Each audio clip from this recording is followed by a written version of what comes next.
반갑습니다. 역사 2.0입니다. 자, 지난 시간에 유교, 율령의 동아시아 전파와 그 모습에 이어서 이번 시간에는 불교의 전파와 불교 전파 과정 속에서 이루어진 문화 교류의 모습에 대해서 알아보도록 하겠습니다. 자, 우선 불교란 종교의 탄생에 대한 이야기부터 해보도록 하겠습니다. 불교는 기원전 6세기 인도에서 탄생한 종교입니다. 그리고 기원전 1세기경 대승불교, 소승불교 두 개의 종파가 성립이 되는데요. 대승불교는 많은 사람, 대중의 깨달음을 중요시하는 불교이고 소승불교는 개인의 깨달음을 중요시하였습니다. 대승불교는 동아시아로 주로 전파되었으며 소승불교는 동남아시아로 주로 전파되었습니다. 우리가 현재 배우고 있는 과목은 동아시아사니까 대승불교와 관련된 내용을 주로 배우겠군요. 자, 그렇다면 이렇게 동아시아에 전파된 대승불교 어떤 모습으로 전파되었는지 그 과정을 한번 살펴보겠습니다. 우선 중국의 모습입니다. 3번, 5번 학습지에서 했던 내용이 연결이 될 예정이군요. 인도에서 탄생한 불교는 기원 전후쯤에 중앙아시아와 사막길을 걸쳐서 화북 지역에 전파가 되었습니다. 사막길에 대한 내용은 0.5번 학습지에서 지도 위치 확인했을 겁니다. 이때가 바로 한나라 때였죠.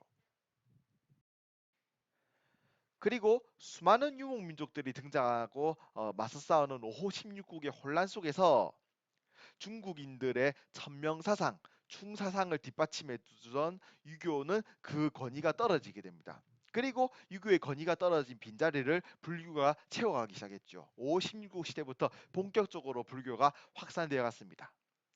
그리고 5, 16국 시대의 뒤를 이은 남북조 시대에 불교가 본격적으로 융성하게 됩니다. 자, 그러면 남북조 시대, 북조와 남조의 모습을 특히 나누어서 살펴봐야 하겠는데요. 우선 북조입니다. 북조, 중국의 학문인 유학을 대신하여 불교가 널리 확산되었습니다. 56국처럼 마찬가지로 북조의 여러 나라들도 유목민들 출신이 만든 나라들이었습니다.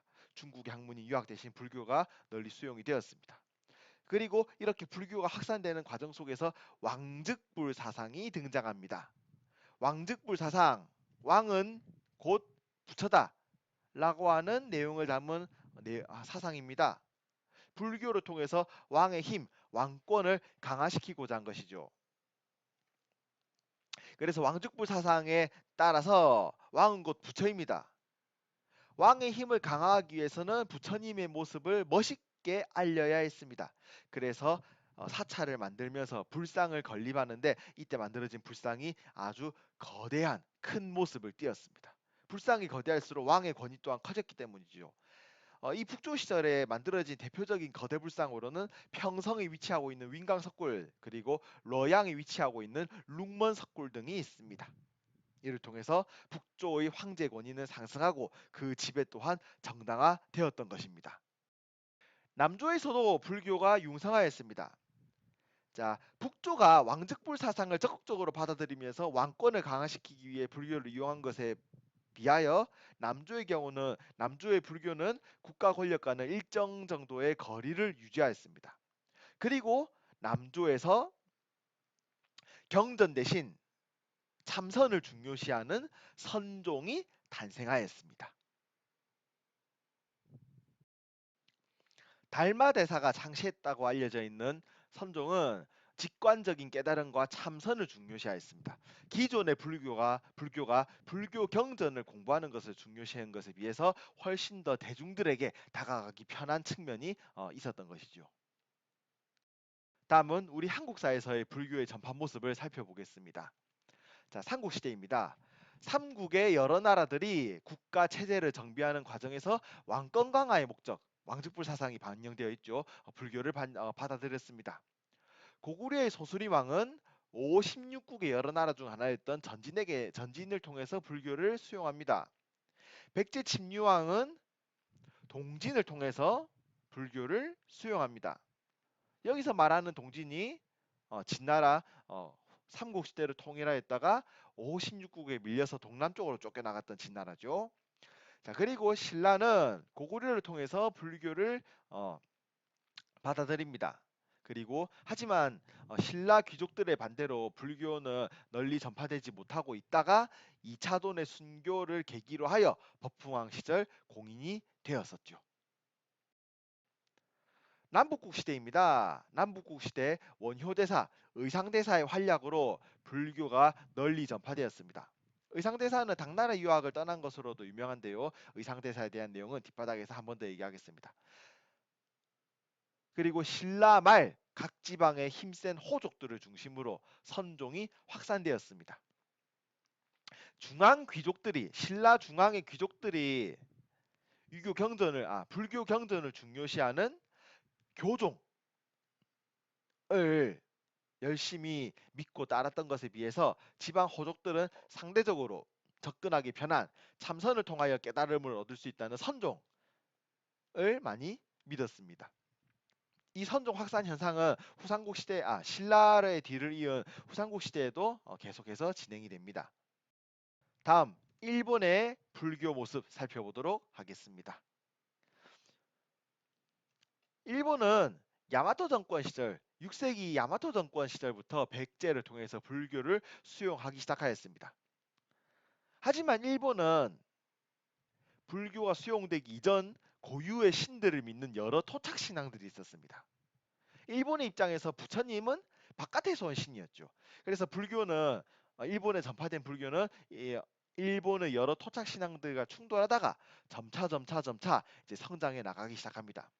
그리고 7세기경 쇼토쿠 태자라고 하는 인물이 불교를 지원하고요. 이 불교 지원 과정에서 호류사라고 하는 절이 만들어지기도 합니다. 이후 시간이 지나면서 일본의 불교는 조금씩 발전을 이루어 나가기 시작합니다. 8세기 나라 시대입니다. 전국 각지에 고쿠분사라고 하는 절이 만들어졌습니다. 지난 11번 영상에서 했던 내용 기억하시려나요? 일본의 율령, 다이호 율령을 발표하면서 각 지방에 국, 군, 리를 설치하였다. 자, 고쿠분사. 한자를 보면 국분사라고 되어 있습니다. 일본 각 지방의 행정단이었던 국마다 설치한 건설한 절을 말하는 것입니다. 그리고 이 여러 고쿠분사 중에서 가장 유명한 것이 도다이사라고 하는 이름의 절입니다. 가마쿠라 막부 때는 선종이 발전하기 시작합니다. 막부는 무사들이 만든 무사정권이었습니다. 상대적으로 불교 경전을 통한 딱딱한 접근보다는 참선을 통한 접근이 무사들에게는 훨씬 더 마음에 와닿았을 것입니다. 12세기 이후 막부가 선종을 후원하면서 무사들을 중심으로 선종이 점점 확산되었던 가마쿠라 막부입니다. 자, 지금까지 살펴본 여러 가지 내용들을 통해서 불교가 동아시아 각 지역에 전파되었구나 알 수 있었을 겁니다. 자, 이렇게 동아시아에 전파된 불교는 본래 인도에서 만들어졌던 불교와는 다른 동아시아만의 독특한 특징을 띠게 되었습니다. 그 첫 번째가 바로 호국불교 사상입니다. 호국, 지키다 호자의 나라 국자. 동아시아의 불교는 나라를 지키기 위한 방법으로 활용이 되었습니다. 국가는 승려, 스님들과 교단, 종교, 불교 단체를 통제하였습니다. 그리고 국가는 왕즉불 사상으로 왕권을 강화하였습니다. 그리고 동아시아 각 나라에서 사찰과 탑을 건설하는 과정에서 호국, 나라를 지켜야 한다는 성격이 반영되기도 하였습니다. 그 대표적인 탑이 신라에서 만들어졌던 황룡사 9층 목탑입니다. 7번 학습지에서 황룡사 9층 목탑에 대한 내용을 얘기했던 거 기억하십니까? 신라가 주변 나라들에 대해서 조공을 받기를 원한다라는 마음을 담아서 만들어졌던 9층 목탑. 네, 우리 신라가 주변 나라들에 비해서 강해져야 된다라고 하는 사상이 담겨 있습니다. 이 또한 호국불교의 모습이죠. 자, 그리고 우리 한국사에서 나타나는 또 하나의 독특한 호국불교의 모습입니다. 대장경을 통한 외적 격퇴 기원. 대장경이란 부처님의 말씀을 새겨넣은 판을 말합니다. 고려가 만들었던 초조대장경, 팔만대장경은 각각 거란의 침입, 몽골의 침입을 물리치기를 희망하면서 만들어졌던 대장경이었습니다. 동아시아만의 독특한 불교 모습 두 번째, 토착신앙과의 결합입니다. 본래 불교가 가지고 있던 여러 가지 사상과는 별개로 동아시아만의 독특한 사상들이 불교 안에 포함되어 들어가기 시작했습니다. 대표적인 예시를 살펴보지요. 당나라의 불교, 유교의 사상과 융합되었습니다. 당나라의 불교가 유교와 융합되었다라고 하는 것을 알 수 있는 대표적인 경전의 이름이 바로 부모운중경. 본래 인도에는 없는 겁니다. 당나라 시절 때 만들어졌다라고 추측되는 부모운중경은 부모님의 은혜는 아주 무겁다라는 효의 사상을 담고 있습니다. 효라는 사상은 유교의 것이죠. 동아시아의 당나라의 불교가 이 효 사상을 받아들인 경전 부모운중경, 한국과 일본에도 보급이 되었습니다. 고려에서는 고려만의 토속신앙과 융합하여 팔관회라고 하는 불교 행사가 열렸습니다. 조선에서 또한 이제 토속신앙과 융합하여 각 절에 산신각, 칠성각 등의 건축물이 세워졌습니다. 여러 토속 신들을 모시는 사당이죠. 일본의 경우 일본의 전통적인 신을 모시는 종교인 신토와 불교가 결합하는 신불스팝의 모습이 나타나기도 하였습니다. 신불스팝, 부처님 또한 여러 신들 중에 하나다라는 믿음을 말하는 것입니다. 인도에서 동아시아로 전래된 불교, 동아시아 내에서도 불교가 계속해서 전래가 됩니다. 중국에서 한국에서 일본으로 말이지요. 자, 이 과정 속에서 불교뿐 아니라 다양한 문화적 요소들이 동아시아 내부에서 서로 주고받는 현상 또한 동시에 나타났습니다. 그 첫 번째, 인적 교류입니다. 지금부터는 여러 스님들이 동아시아 각지를 오고 가면서 불교를 포함한 다양한 문화적 요소를 주고받는 모습을 살펴보겠습니다. 첫 번째, 동진의 법현 스님입니다. 인도를 순례한 이후 불국기라는 책을 저술하였는데요. 선생님이 비인바라고 메모해놨군요. 중국에서 비단길을 통해서 인도를 방문하고 바닷길을 통해서 중국으로 돌아왔다는 뜻입니다. 당나라의 현장법사, 인도를 다녀온 뒤 대당서역기라는 책을 저술했습니다.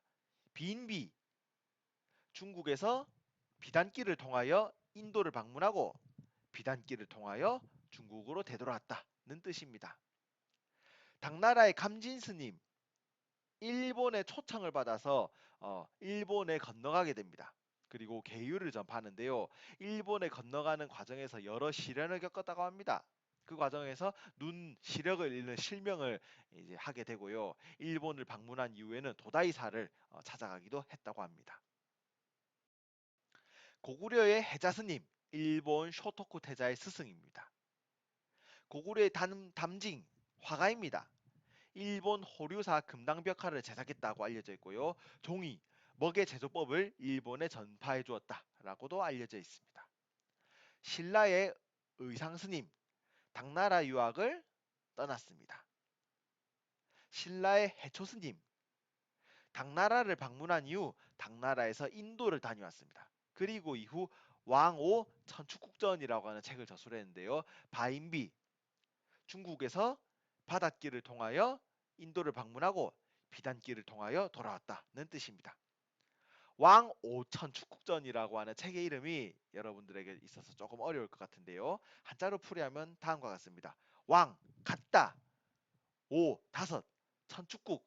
천축국은 당시 인도를 표현하는 말입니다. 그리고 전하자전.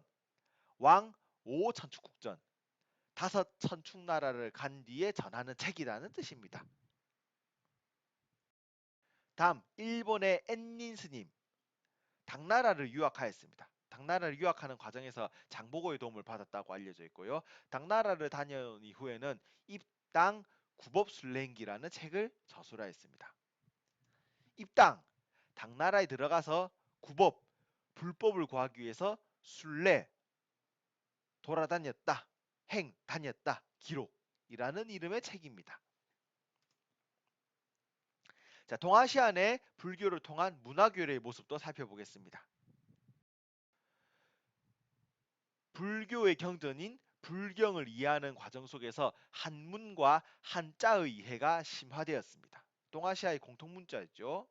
그리고 이 한문과 한자가 동아시아 각 지역에서 널리 사용되는 과정에서 신라만의 독특한 한문 한자 표기법인 이두, 일본만의 독특한 한자를 변형한 독특한 문자인 가나 문자가 등장하였습니다. 우리가 알고 있는 히라가나, 카타카나를 말하는 것이죠. 불교가 접화되는 과정에서 다양한 불교 예술 또한 동아시아 각 지역으로 확산되었습니다. 불상제조법, 회화기술, 건축술 등이 바로 그것입니다. 그리고 부처님의 말씀을 책으로 펴는 과정에서 목판 인쇄술, 나무판에 인쇄물을 새기는 기술 또한 발달하였습니다. 몇몇 목판 인쇄술들을 살펴보도록 하겠습니다. 무구정광 대다란이경, 8세기 신라에서 인쇄된 목판 인쇄물로서 현재 세계에서 전하는 가장 오래된 목판 인쇄물입니다. 백만탑 다란이경, 8세기 일본 나라 시대 때 만들어진 목판 인쇄물입니다. 10세기 후반부터는 부처님의 말씀을 새겨넣은 경판, 대장경이 송, 요, 금, 고려 등 동아시아 각 지역에서 만들어졌는데요. 자, 대표적인 대장경으로는 고려에서 만들어진 8만 대장경이 있습니다. 오늘날 합천 해인사에서 보관하고 있고요. 많은 양과 인쇄술의 높은 수준을 자랑하는 우리의 대표적인 문화유산입니다. 자, 지금까지 불교가 동아시아 각 지역에 전파되는 모습, 그리고 불교가 전파되는 과정에서 이루어진 문화 교류의 모습을 함께 살펴보았습니다. 다음은 동아시아 유교 사상 중에서 성리학이라고 하는 학문에 대해서 한번 공부를 해보도록 하겠습니다. 자, 오늘은 여기서 마무리하겠습니다. 수고하셨습니다.